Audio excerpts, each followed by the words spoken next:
예, 에스라를 흔히 가리켜서 제2의 모세라고 말합니다. 그러니까 에스라가 쓰여진 시대 배경을 여러분들도 잘 아시죠? 예, 이제 바벨론으로 포로로 끌려갔던 유다 백성들을 이제 다시 예루살렘으로 돌아오는 3차례에 걸쳐서 귀환을 하죠. 1차는 스룹바벨의 인도하에 한 5만 명의 유다 백성들이 예루살렘으로 돌아옵니다.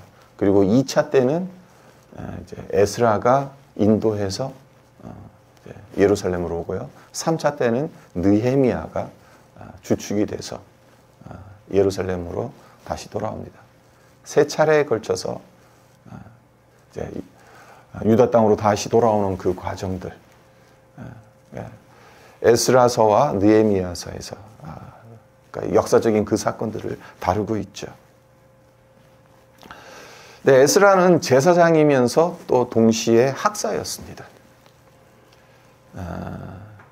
네, 에스라가 왜 2차 예루살렘 귀환을 단행했을까요? 이미 1차 때 스룹바벨의 인도하에 5만 명의 유다 백성들이 가 있어요. 그리고 이 1차 귀환의 주된 목적이 뭐였냐면 성전을 재건하기 위해서였습니다. 성전을 재건하기 위해서 5만여 명의 유다 백성들이 예루살렘으로 돌아갔는데 우여곡절이 상당히 많습니다. 외부에서 계속해서 공격을 해오기도 하고 유다 백성들 자체 내에서도 많은 문제가 생기고, 그래서 20여 년 동안 제대로 된 이 성전 재건을 못합니다. 그러다 결국엔 성전 재건을 완수하긴 합니다. 네, 왜 에스라가 2차 귀환을 생각을 했냐? 1차 귀환에서 이제 예루살렘 성전을 재건을 했지만 이제 하드웨어는 이제 만들어 놓은 거예요. 근데 문제가 제사장과 레인이 없어요. 성전은 만들어 놨는데 제사장과 레인이 없으면 어떻게 됩니까? 성전을 섬길 사람이 없는 겁니다. 그러다 보니까 성전을 재건하고 나서 예루살렘에 거주하는 이 거주민들의 신앙이 점점 해이해집니다. 말씀을 가르치는 자도 없죠. 성전에서 제사를 드리는 제사장도 없죠. 그러니까 이 소식을 에스라가 듣게 됩니다. 그래서 이렇게 해서는 안 되겠다. 앞서 말씀드린 것처럼 에스라는 제사장이면서 학사라고 그랬죠. 예루살렘에 있는 이 거주민들에게 하나님의 말씀도 가르쳐야 되고 또 제사도 드릴 수 있는 제사장도 데리고 가야겠다. 그런 생각으로 이제 2차 귀환을 결정을 합니다. 근데 오늘 이 본문 말씀 앞 단락인 1절부터 14절까지 보시면 이 2차 귀환에 동참하는 이 명단들이 나와요. 이 숫자들을 다 세보면 남자가 한 1755명이에요. 1775명. 그러니까 어린이와 또 노약자, 여자들 다 포함하면 5,000명이 넘겠죠. 네, 1차 귀환 때는 5만 명 이상 갔다고 했어요. 그러니까 10분의 1로 줄어든 겁니다. 2차 때는 10분의 1로 줄어든 이 자들이 예루살렘으로 귀환하고자 결심한 겁니다. 네, 지금 1차 때와 2차 때의 이 시간적인 갭이 한 80년이 있습니다. 이 80년이 지나면서 어떤 일들이 일어났을지 한번 머릿속으로 한번 그려보세요. 안 그래도 지금 바벨론에 처음에 포로로 끌려갔지만 그곳에서 이제 정착을 했겠죠. 그러니까 1세대가 지나가고 2세대, 3세대 계속해서 하면서 바벨론 문화에 이제 동화가 되고, 그렇게 되면서 이제 그곳에서 삶이 안정됐단 말이에요. 1차 귀환하고 나서 80년이 지났다라고 한다는 의미는 이제 유다 백성들이 더더욱 그곳 생활에 정착했다는 겁니다. 안정된 삶을 영위하고 있다라는 겁니다. 그러니까 80년이면 거의 세대가, 네 세대가 지나갈 수 있는 세대입니다. 20년씩 치면, 한 세대를 20년씩 치면. 그러니까 바벨론에서 태어나서 자라고 세상을 떠나는 동안 예루살렘을 한 번도 가보지 않은 자들도 많았다는 뜻입니다. 여기에 설상가상 예루살렘으로부터 들려오는 소식은 너무나도 암울한 거예요. 그러니까 그곳에 간 예루살렘 거민들은 신앙적으로도 점점 해이해졌다고 말씀을 드렸고, 또 경제적으로도 상당히 힘들었습니다. 또 성벽은 다 허물어져 가지고 외부로부터 이 도적대들이 끊임없이 괴롭히고, 이 소식이 이제 다 들려지는 거죠. 그렇기 때문에 예루살렘으로 돌아간다는 것은 그들에게 매우 큰 모험이라 할 수 있어요. 자, 1차 때는 다시 고향으로 돌아간다라는 이 설레임이 있을 거 아닙니까? 우리가 드디어 우리의 고국으로 돌아간다. 지금 포로로 잡혀온 지 70년이 넘은 시점이거든요. 이 1차 포로, 1차 귀환하는 시점이. 그러니까 얼마나 설레었겠습니까? 근데 1차로 돌아간 5만 명의 사람들이 살아가는 소식을 전해 들었던 이 바빌론에 거주하는 유다 사람들 입장으로 어떻게 생각합니까? 가서 사람들이 사는 것을 보니까 우리가 생각했던 것처럼 좋은 것은 아니다. 그런 생각이 들겠죠.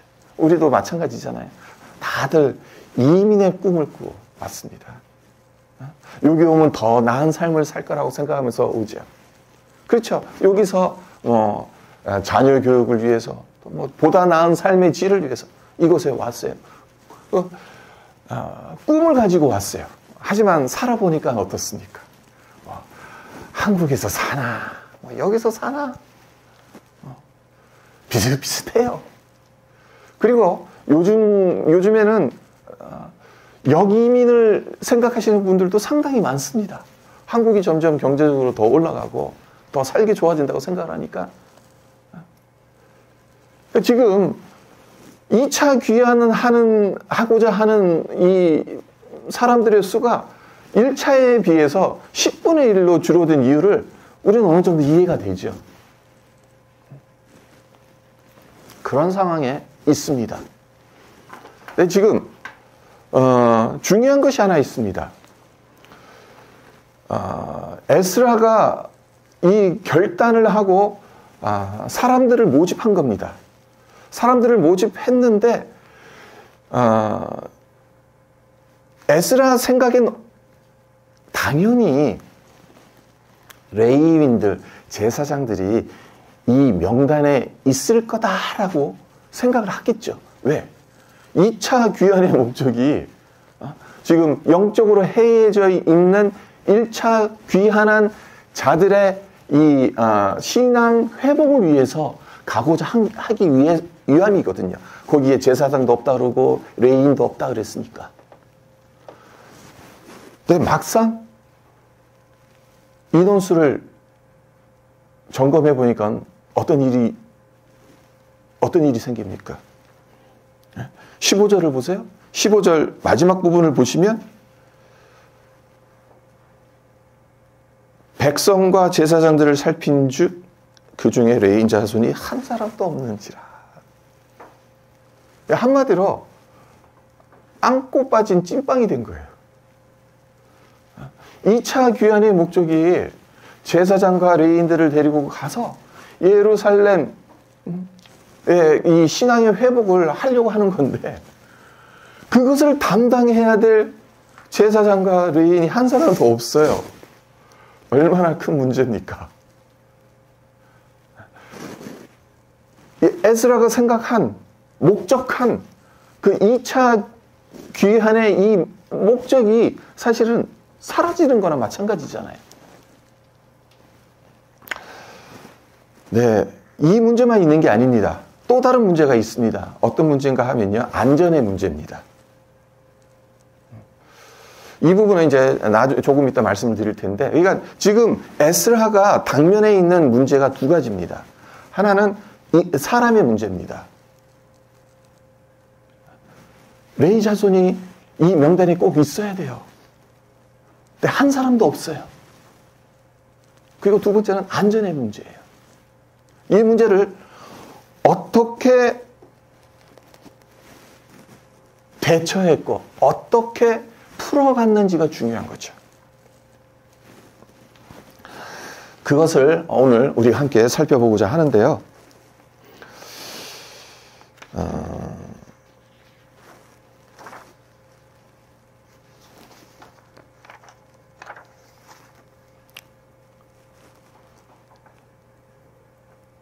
자, 이런 생각을 한번 해보세요. 레위 자손들이 빠진 귀한단은 안고 빠진 찐빵이다라고 앞서 말씀을 드렸습니다. 그러니까 이런 낭패가 어디 있습니까? 레위 자손들이 빠진 귀한단이니까 이 낭패죠. 근데 왜 2차 귀한 때 예루살렘으로 가겠다는 레위 자손이 한 명도 없었을까요?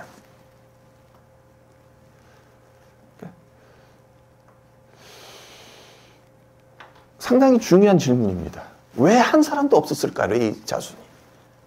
1775명 남자들, 그리고 이제 뭐 레위 자손에서 성전에서 일한 사람들을 생각한다면 1775명의 남자들이 중요한 거겠죠. 뭐 여자들은 성전에서 일을 못하니까 그 당시에. 근데 1775명 중에 레위 자손이 한 명도 없었다. 왜 이런 일이 일어나는 것이겠습니까? 우리는 추론을 할 수밖에 없어요. 성경에서 정확하게 우리에게 제시하는 답이 없기 때문에. 그래서 많은 성경학자들이 그 이유를 이렇게 추정합니다. 자, 바벨론의 포로로 잡혀가 살면서 아까도 말씀을 드렸습니다만 이제는 다 그곳의 생활에 정착을 하고 안정됐다고 했죠. 근데 삶의 터전이 완전히 뿌리 뽑혀서 다른 곳으로 옮겨갔어요.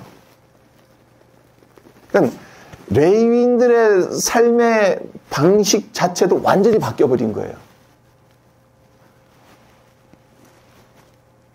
이스라엘에 있었을 때는 어땠습니까? 그들은 어떻게 살아갔습니까? 율법을 가르치고 성전의 일을 감당하고, 그래서 백성들이 헌금한 것들 가지고 생활을 했어요. 하지만 이제 바벨론으로 갔습니다. 바벨론으로 가서 이제 성전도 없어요. 삶의 터전 자체가 완전히 달라요. 문화도 달라요. 그곳에서 이스라엘에서 있었던 것처럼 그렇게 하면 어떻게 됩니까? 레위 사람들은 아마 다 굶어 죽을 겁니다. 그러니까 어떻게 해야 돼요? 직장을 구해야죠. 똑같이 다른 지파 사람들과 같이 똑같이 다 직업을 구해야 되는 겁니다. 직업을 구했어요. 직업을 구하니까 이제 다른 지파들처럼 더 이상 헌금에 의지하지 않고 살아갈 수가 있는 거예요. 그러니까 안정된 직장에서 이제 안정된 삶을 살아갈 수 있는 거예요. 그러니까 1차 때도 제사장과 레위 자손들이 없었다고 했잖아요. 근데 2차 때도 안 간 거예요. 가면 무슨 일 하는 거예요? 아는 거예요, 레위 자손들이. 예루살렘 가면 무슨 일을 해야 됩니까? 밤낮 성전 섬기는 일을 해야 된다. 근데 그 성전 섬기는 일이요, 우리 생각처럼 좋고 화려하고 그런 일이 아니에요.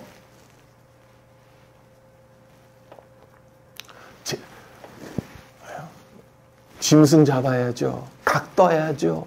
그거 다 나온 것들 다 처리해야죠. 이른 아침부터 저녁 늦게까지 쉴 시간 없이, 그리고 휴가도 없어요. 1년 365일 성전에 그 불이 안 꺼지게끔 해야 돼요. 그러니까 레위 자손들이 다시 이스라엘로 돌아갔다가는 그러니까 바벨론에서의 삶과는 너무나도 비교가 되는 겁니다. 너무나도 비교가 되니까. 내가 여기서 지금 안정된 직장을 가지고 여기서 벌이도 괜찮고 잘 살고 있는데 왜 다시 돌아가서 또 왜 생고생하냐. 그 생각을 한 거죠. 그 이유입니다. 그 이유가 가장 사실 합리적인 이유입니다.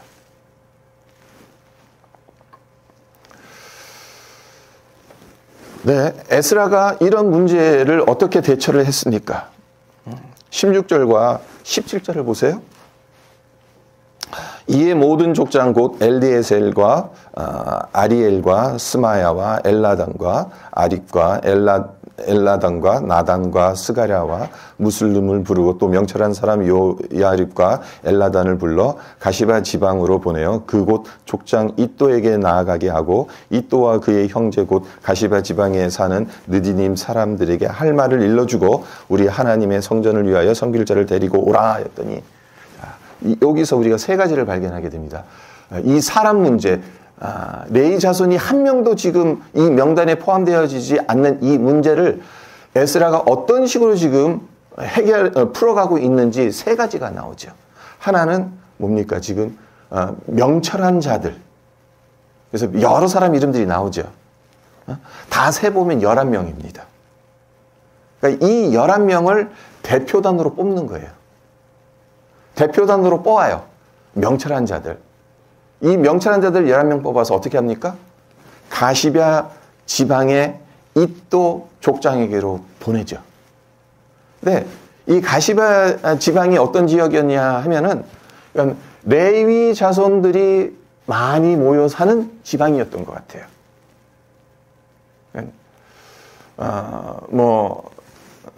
다른 지역에도 흩어져 살 수 있었겠습니다만은 이 가시바 지방에 특별히 레위 자손들이 많이 살았던 것 같아요. 그래서 에스라가 그것을 알고 그 지방으로 이 대표단을 보냅니다. 그래서 이또라는 족장에게 가서 설득하라는 겁니다. 거기에 지금 거주하고 있는 레위 자손들, 지금 이 2차 귀환에 동참해 줄 것을 족장에게 부탁하고 설득하는 겁니다. 그리고 이제 또 세 번째가 뭡니까? 데리고 오라고 하죠. 그래서 보면 17절 중반쯤에서 다시 보시면 가시바 지방에 사는 느디님 사람들에게 할 말을 일러주고 우리 하나님의 성전을 위하여 섬길 자를 데리고 오라라고 합니다. 근데 여기서 우리말 성경으로는 그냥 단순하게 데리고 오라라고 번역을 해놨습니다만은 히브리어 원어로 보면은 강권해서 데리고 오라는 의미입니다. 그러니까 오고 싶으면 오고 말고 싶으면 말고 그게 아니에요.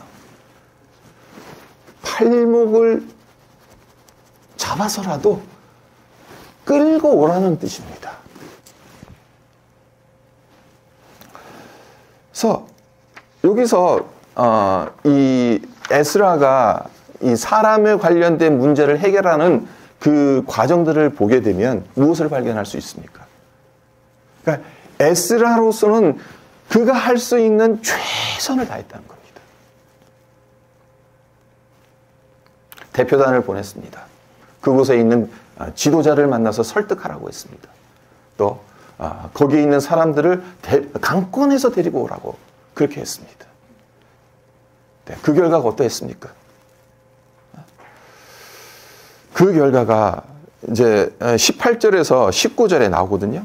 18절에서 19절을 보시면 레이의 아들 말리의 자손 중에서 한 명, 또 한 명철한 사람, 세레베아와 그의 아들들과 형제 18명, 하샤바와 무라리 자손 중 여사야와 그의 형제들, 그리고 그의 아들들 20명. 그러니까 다 합치면 41명의 레위인들을 데리고 와요. 그리고 또 20절도 보시면 다윗과 방백들이 레위 사람들을 섬기라고 준 느디님 사람 중 성전 일꾼은 220명이었다라는 말이 나오죠. 그러니까 느디님 사람에 대해서 두 번에 걸쳐서 지금 이야기하고 있지 않습니까? 18절에서도 17절에서도 이야기를 하고 있고 17절 중반절에 보면 느디딤 사람들에게 할 말을 일러주고. 그러니까 느디딤 사람 또 어떤 사람들입니까? 레위 자손은 아니에요. 레위 자손들은 아닌데, 그러니까 성전에서 하는 일들이 레위 사람들만으로는 부족한 거예요. 근데 이 느디딤 사람들이 그러니까 허들의 일들을 도와주는 겁니다. 성전에서. 그러니까 어찌 보면은 레위 사람들보다 느디딤 사람들이 더 필요하겠죠. 뭐 밥도 해야 되고 뭐 여러 가지 뭐 빨래도 해야 되고 뭐 그런 허들의 일들을 해야 되니까 인원수가 더 많아야 되는 거죠. 근데 결국 궁극적으로 에스라가 대표단을 뽑아서 이 가시베아 지방으로 보내고 그래서 결과를 얻은 겁니다. 총 41명의 레위인들 그리고 220명의 느디딤 사람들. 그러니까 최선을 다했더니 처음에 3일 동안 15절을 다시 보시면 이 인원 파악을 며칠에 걸쳐서 했습니까? 3일에 걸쳐서 했어요. 아주 꼼꼼하게 했다는 겁니다. 꼼꼼하게 체크를 했는데 레위 자손이 한 명도 없었어요. 네, 이 문제를 그렇게 최선을 다해서 했더니 41명, 220명, 도합 얼마입니까? 261명. 그 1775명 중에서 261명이 더해지니까 그러면 이제 예루살렘에 가서 성전을 섬기고 또 율법을 가르칠 수 있는 최소한의 인원은 확보된 거라고 볼 수가 있는 거죠. 이런 식으로 지금 사람에 관련된 문제를 해결했습니다. 에스라가. 그리고 또 이제 두 번째 문제가 있다고 했죠. 안전에 관련된 문제라고 말씀을 드렸어요. 자, 22절을 보세요. 22절에 우리가 그 부분을 볼 수 있는데 이는 우리가 전에 왕에게 아뢰기를 우리 하나님의 손은 자기를 찾는 모든 자에게 선을 베푸시고 자기를 배반한 모든 자에게는 권능과 진노를 내리신다 하였으므로 길에서 적군을 막고 우리를 도울 보병과 마병을 왕에게 구하기를 부끄러워하였습니다. 자, 이 구절은 에스라가 어떤 딜레마에 처했는지를 여실히 보여주는 부분입니다. 에스라가 처한 딜레마가 무엇이었냐 하면요. 자, 에스라가 지금 바사 제국의 고위 관리로 있습니다. 에스라가 부탁하는 건 아닥사스다 왕이 다 들어줄 만큼 총애와 신뢰를 받았던 신하였습니다. 그런데 에스라가 평상시에 아닥사스다 왕에게 이런 간정을 했던 모양이에요. 왕이시여, 제가 믿는 하나님은 살아계신 하나님이십니다. 자기를 찾는 자에게는 선을 베푸시는 하나님이십니다. 복음을 전하는 거죠. 아닥사스다 왕에게. 문제는 이제 이 어린아이들과 여자들을 데리고 예루살렘으로 가야 합니다. 네. 바벨론에서 이제는 이제 페르시아가 됐죠. 페르시아에서 예루살렘으로 가는 길이 뭐 1시간, 2시간 걸어서 가는 길이 아니에요. 1500km입니다. 거리가. 그 당시 뭐 교통수단이 있습니까? 다 걸어서 가야죠. 걸어서 가려고 그러면은 최소한 4개월이 걸리는 길입니다. 네, 어린아이도 포함되어 있고 노약자들도 포함되어 있고. 네, 고대 사회에서 아무런 보호 없이 1500km를 4개월을 거쳐서 걸어간다 그러면 어떤 일들이 일어나겠습니까? 강도 때, 도적대들이 붙지 않겠습니까? 그리고 지금 이것도 보세요. 26절서부터 27절도 보세요. 26절과 27절을 보시면 내가 달아서 그들 손에 준 것은 은이 650달란트요 은그릇이 100달란트요 금이 100달란트며 또 금잔이 20개라 그 무게는 1000다리기요 또 아름답고 빛나 금같이 보배로운 보물들 그릇이 2개라. 자, 이게 성전을 위해서 왕과 방백들 그리고 바벨론에 남아있는 유다 백성들이 헌금을 한 거예요. 근데 이 지금 여기에 나오는 금, 은, 뭐 이런 보물들 오늘날 수치로 환산하면 총 30톤이 넘는다고요. 그래서 우리의 상상 이상입니다. 뭐 300kg도 아니고 3톤도 아니고 30톤입니다. 자, 이 소문이 바사 제국 곳곳에 퍼지지 않았겠습니까? 포로로 잡혀온 유다 백성들이 예루살렘으로 돌아간단다. 근데 그들 손에 30톤이라는 어마어마한 보물이 갖고 간단다. 그럼 어떻게 되겠습니까? 곳곳에서 야, 우리 먹잇감이다 생각하면서 달려드는 도적대, 강도대들이 얼마나 많겠습니까? 당연히 5천 명의 유다 백성들 그리고 이 은금을 보호하고 지켜줄 군대가 필요하지 않습니까? 하지만 에스라가 평상시 왕에게 뭐라고 이야기했다고요? 우리 하나님은 살아계신 하나님이다. 자기를 찾는 자에게는 선을 베푸시는 자십니다. 무슨 뜻입니까? 하나님이 다 알아서 해주신다는 거예요. 그러니까 그 뜻은 무엇입니까? 그러니까 지금 그 말을 하잖아요. 지금 에스라가 뭐라고 이야기를 합니까? 22절 마지막 부분을 보세요. 이렇게 말해요. 길에서 적군을 막고 우리를 도울 보병과 마병을 왕에게 구하기를 부끄러워하였다. 평상시에 하나님이 다 우리를 알아서 문제를 해결해 주시고 다 알아서 해주신다고 했는데 막상 왕에게 가서 우리 예루살렘으로 가야 되는데 우리를 보호해 줄 군대를 좀 보내주십시오. 현실적으로 필요하잖아요. 근데 그 말을 못하는 거예요. 이 말이 입에서 떼어지지도 않는 거예요. 부끄러운 거죠. 왜? 평상시에 그렇게 이야기를 하는데 하나님이 다 알아서 해주시다고 했는데. 그럼 어떻게 해야 됩니까? 여러분 같으면 이 상황에서 어떻게 해야 됩니까? 사람들에게 다 이야기를 하면서 난 필요 없어. 당신의 도움 필요 없어. 내가 믿는 하나님이 다 알아서 해주셔. 근데 막상 필요한 거예요. 도움이. 사람의 도움이 필요한 거예요. 왕의 도움이 필요한 거예요. 아닥사스다 왕이 보병과 마병을 보내줘야 돼요. 그럼 여러분들이라면 어떻게 해야 되겠습니까? 상당히 중요한 문제죠. 네, 에스라는 어떻게 했습니까? 한편으로 보면은 신앙적인 자존심이 상당히 강했던 사람입니다. 그렇죠? 저 같으면 그래도 어쩔 수 없으니까 왕에게 가서 머리 푹 숙이면서 왕이시여, 왕의 도움이 필요합니다. 마병과 보병을 좀 우리에게 붙여주십시오. 그러면 아닥사스도 왕은 아마 그렇게 이야기했을 거예요. 평상시에 네가 믿는 하나님이 다 알아서 해주신다며.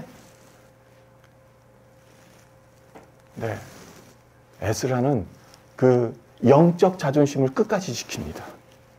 끝까지 지키면서 어떻게 합니까? 아닥사스다 왕에게 가서 직접적으로 부탁을 하는 게 아니라 어떻게 합니까? 금식을 선포하죠.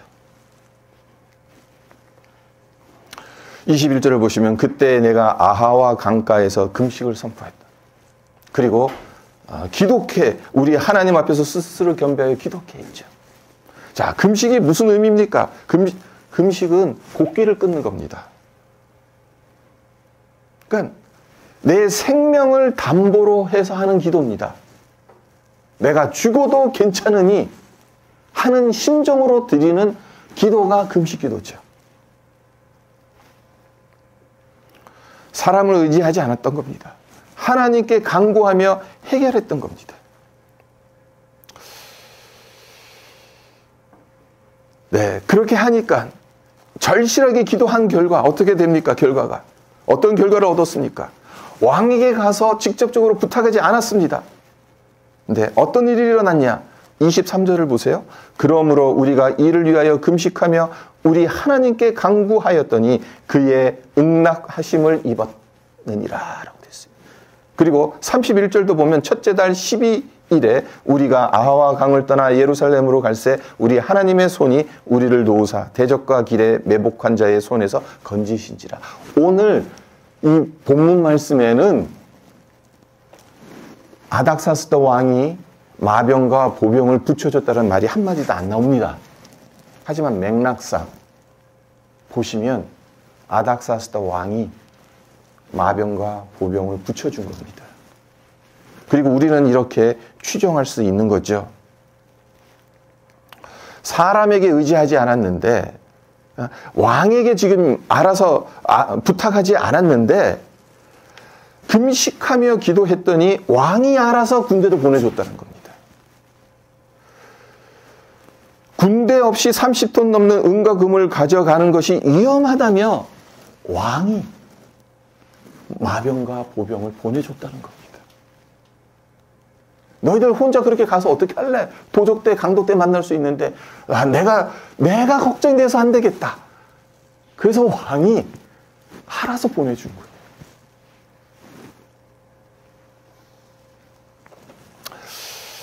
우리 인생에도 문제들이 얼마나 많은지 모릅니다.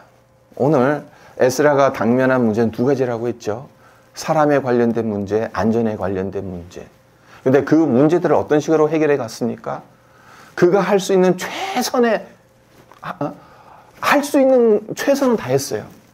그리고 그의 손에서 벗어난 것은 어떻게 합니까? 하나님 앞에 금식하며 기도했어요. 상당히 중요한 원리를 우리에게 제시하고 있죠. 우리 역시 인생의 수많은 문제들을 만나게 됩니다. 그때 어떻게 해야 됩니까?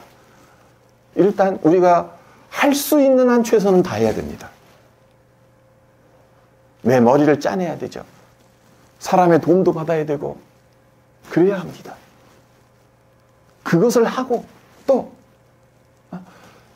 내가 해결할 수 없는 문제, 내가 어떻게 할 수 없는 문제는 어떻게 해야 됩니까? 정말 곡기를 끊는 심정으로 내 생명을 담보로 하고 하나님 앞에 절실하게 기도한다는 생각으로 하나님 앞에 서야죠.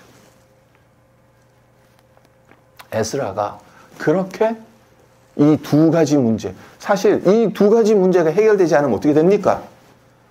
가고 싶어도 못 가요, 예루살렘에. 레위 자손이 빠진 그 귀환단이 무슨 의미가 있겠습니까? 가서 무슨 일을 하겠습니까? 또 가는 도중에 안전의 문제가 해결되지 않으면 가다가 다 큰일 납니다. 네, 이 문제를 에스라가 최선을 다해서 또 금식 기도하면서 해결했다는 것. 그것을 우리가 우리의 마음에 새겼으면 좋겠습니다. 우리가 살아가면서 맞닥뜨리게 될 수많은 문제들을 이렇게 풀어갔으면 좋겠습니다. 그래서 하나님께서 함께 하시고 일하시는 것을 삶 속에서 우리가 경험하는 우리 모두가 되시기를 주님의 이름으로 축원드립니다.